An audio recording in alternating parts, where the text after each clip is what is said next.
நிச்சயமாக ஒரு சிறந்த ஆட்சியை ஏற்படுத்தி தருவார் என்கிற நம்பிக்கை எனக்கு இருக்கிறது. அதனால் தான் உங்களை ஆதரித்து பேசுகிறேன், வாழ்த்தி பேசுகிறேன். சில கசப்பான சம்பவங்கள் நிகழ்ந்தது உண்டு. அது அன்றைக்கு இருக்கிற அரசியல் சூழல். இன்றைக்கு முதலமைச்சர் அவர்கள் தான் ஒரு திறமையான ஆட்சியை கொடுக்க முடியும். நீங்கள் முதல் கையெழுத்திட்ட இந்த 3 அறிவிப்புகளும் தமிழ்நாட்டிற்கு நிச்சயமாக உதவுகிற திட்டங்கள். இன்னைக்கு நான் 3 நாளா சென்னையில் தான் இருக்கிறேன்.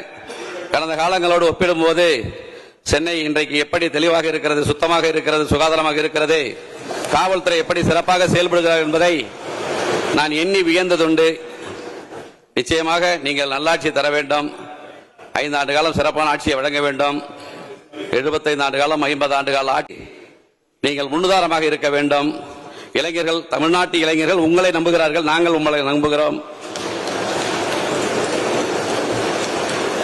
நீங்கள் முதல் அறிவிப்பிலேயே என்ன எதிர்பார்த்தார்கள் மக்கள் என்றால், இலவச அறிவிப்புகள் 1000 கோடி 10,000 கோடி என்று அறிவிப்பீர்கள் என்று எதிர்பார்த்தார்கள்.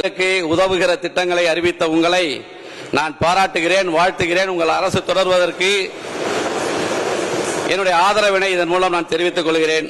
அனைவருக்கும் நன்றி, வணக்கம்.